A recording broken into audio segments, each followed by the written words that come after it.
What's going on, Jeromes? So we are hurtling so much closer to the NFL draft, and there's only 75,922 mock drafts to go before we finally get there. And I understand that there certainly can be prospect fatigue. There can certainly be mock draft fatigue. Fully understand that. But I like to absorb as much information as possible, and especially as we get closer to the draft. I mean, some of these mock drafts start to get a little bit more dialed in, as I feel like a lot more credible information gets out there, especially through guys like Daniel Jeremiah, Bucky Brooks, etc. And that does trickle down to all the other mock drafts too. And PFF did up their latest one, 2024 mock, blah, blah, blah. 6 quarterbacks in the top 15, Brock Bowers to the Jets.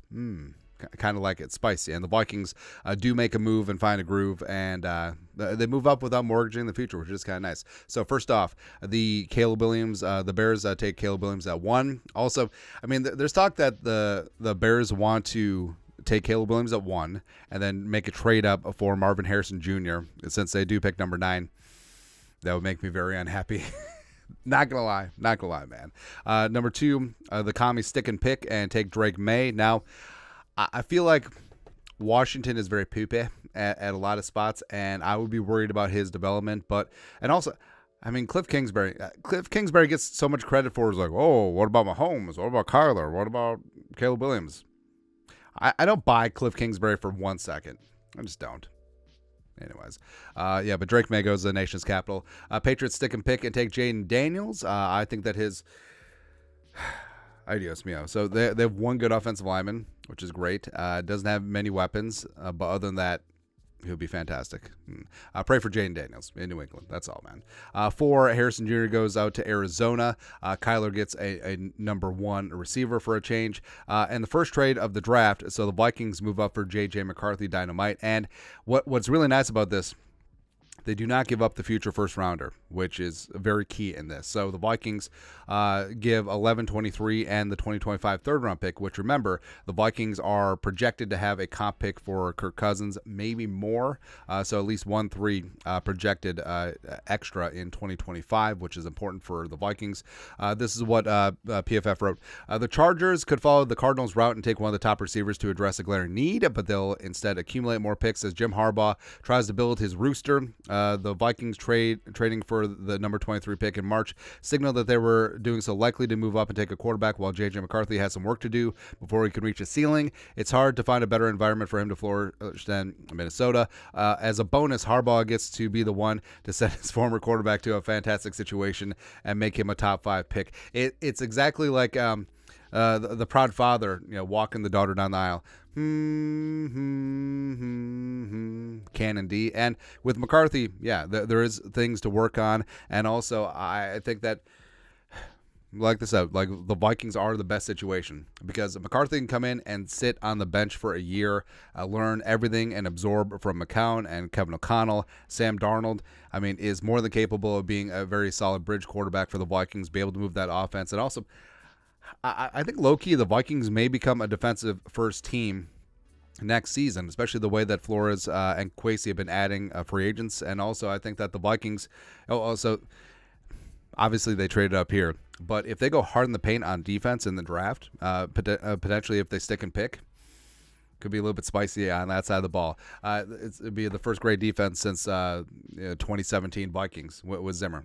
But with McCarthy, I do think that the traits are there. I do think that he is going to play his best ball in the NFL, and I think that the Kevin O'Connell offense, which, remember, got the best ball of Kirk Cousins' career the last 2 years, I think that he can thrive and grow and show with McCarthy a long time. It's going to be good, man. The rest of the draft. So Neighbors goes to the Giants. So they miss out on the quarterback bonanza, and maybe there's some talk around Giants fans like they could just take Penix at 6. Wouldn't be the craziest thing in the world, but it'd be hard to turn down Neighbors. Joe Alt going to the Titans. I love that fit. A former Pride of Totino Grace. He goes to Nashville. Hopefully he doesn't throw any chairs off of a 6th floor rooftop bar. That wasn't Joe Alt. That's Morgan Wallen. Nailed it. The Falcons, I feel like every single mock draft has the Falcons taking Dallas Turner, because Raheem Morris, he needs a talisman on the edge, and Turner could certainly provide that. Roma Dunze going to the Bears at 9. Brock Bowers to the Jets at 10. I kind of like that fit, even though it does take snaps away from a guy Gronklin. So Aaron Rodgers getting some more weapons, which is unfortunate, but this is such a Harbaugh pick. So Talisa Fuaga is a bad dude. All right, so a road grader at right tackle adds a super physical element, and also what's nice is that you don't have to move Rashawn Slater from left tackle to right tackle, which I don't know if they would have sticked and picked and took Joe Alt. Could have been something on the table, but so Rashawn Slater and Fuaga as your bookend tackles going forward, I love it. And such a Harbaugh pick, man. They're gonna run the piss out of the football. The Broncos at 12 stick and pick, take Bo Nix. Stupid ass Sean Payton was like, well, Bo Nix could be Drew Brees because he's 6 foot as well. The Raiders taking Penix Jr. I really like this. And I know that Antonio Pierce, defensive guy, but he seems to have very solid bonds with his quarterbacks going back to Jaden Daniels. But I think that Penix in Vegas makes a ton of sense in this spot. He'll get the best of the remnants of Devontae Adams, and I think 100% that Penix will beat out Gardner Minshew and Aiden O'Connell. So, I mean, it's a good spot for him. Olaf Fashanu goes to the Saints. They definitely need tackle help. Cooper DeJean goes to Indianapolis. They're going to love him. Hoosier style, baby. But I mean, what's great about DeJean is that he walks in as one of the best punt returners in the league day one, and also like he can play all over the park on defense. Like he can play out wide, he can play in the slot, he can play free safety, box safety. You can do whatever he wants. All right, I love me some Cooper DeJean. Troy Fautanu stays in Seattle, adding some attitude to that Seattle offensive line. So now, I think that he slides right in as their starting left guard because you do have cross the left tackle. So Fautanu, it's going to be fantastic. Like sneakily, if the Vikings just took Fautanu at 11 and he's your immediate day one left guard starter, because, why are you moving tackles around? Yeah, actually does have significant guard experience from his time with the Huskies. But also, he could be insurance in case Brian O'Neill doesn't work out long term. Quinny Mitchell goes to Jaguars. I think that's fantastic. I think that's really, really, really good. Johnny Newton goes to the Bengals. They try to get the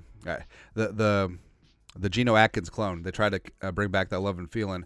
Jared Verse goes to the Rams. So they need to find some semblance of pass rush with Aaron Donald retiring. So Jared Verse in this spot with Byron Young. Kind of like that a lot, man. J.C. Latham going to the Steelers. Seems like the Steelers are perpetually in need of offensive line help, and they get a massive just tank at right tackle now. It's really good. Byron Murphy goes to Dolphins as they need to replace Christian Wilkins, 1-for-1. I like the replacement. Terry and Arnold, the Eagles are definitely longer in the tooth at corner, and Arnold, they finally picked a defensive player not from Georgia. I mean, they didn't want Kamari Lassiter in this spot. I don't know, man. 23. So the Chargers still get a physical freak upside wide receiver in Brian Thomas Jr. Now, I think that he's going to take a little while to develop, but if BTJ crests and they get something out of Quentin Johnston and they got Josh Palmer out there as wide receiver 3, ain't bad. Ain't bad, man. Amarius Mims goes to the Cowboys. Now, yes, they need to find a suitable replacement for Tyron Smith long term. I mean, maybe they could kick Tyler out, but yeah, they'll be fine. JPJ goes to the Packers, where it's kind of interesting. So, Runyon did leave, and they need to suture things up there. But also, a bajillion % they would have been on Cooper DeJean. It would have been funny, man. But also, Tyler Nubin could make sense here. They have a big-time needed safety as well. Latu falls to the Bucks. This is a great get for them. Where medicals, if they check out, I think Latu has a chance to be the most dominant defensive edge player in this class. And that's saying a lot because I do love me some Verse and obviously Turner as well. Nate Wiggins goes to the Cardinals. A.D. Mitchell. So the former Georgia / Texas wide receiver goes to Buffalo. I think they would have much preferred Brian Thomas Jr. I wouldn't even discount the Bills trading up heaven and earth to go get a receiver up in the top tier. Like they pull the Julio Jones type trade. Go get it. Kool-Aid, it kind of sucks. I mean, Kool-Aid is one of the better man corners in this class, and I think that his ceiling is sky high, and Detroit land themselves a very, very good one here. Graham Barton, this one just pisses me off. I mean, Graham Barton is a dog. And now they basically just toss him in, probably start him at guard because they got Linderbaum at center. And Barton, I mean, the hell, man. Or hell, maybe he even be heir apparent to Ronnie Stanley since he may not work out long term. Who knows? Guyton goes to the Niners. Definitely plug and play him at right tackle. And then also, I don't know, maybe they switch him to the blind side. Or maybe they put him on the blind side to take over for Trent Williams once it's all said and done. But, yeah, right tackle is definitely a weakness on their team right now. And then Ladd McConkey to the Chiefs. If McConkey ends up on the Chiefs, I feel like the league should be pissed off because that's going to be unfair for a long time, especially since Rashee Rice is going to be suspended for a while. So there you go. But, like I said, if the Vikings are able to move up into the top 5 without giving up that future first, I think you have to applaud Kwesi because I'm perfectly fine sticking and picking. But if they determine that the juice is indeed worth the squeeze, whether it's for Daniels or May, McCarthy, whoever, and they can do it without giving up that first, all in. Let's go. Because if the quarterback fails, which is always a non-zero chance, the setback of giving up a future third is a lot less than giving up that future first. Especially with who knows what 2025 is going to do. But your thoughts are thoughts. PFF's latest mock draft, Vikings go up and get their guy without mortgaging in the future. It's kind of nice. Let us know your thoughts and our thoughts in the comment section below. Subscribe for daily Vikings takes. Want to support the work? Put a little something in the Venmo. But till next time, Skol, production value.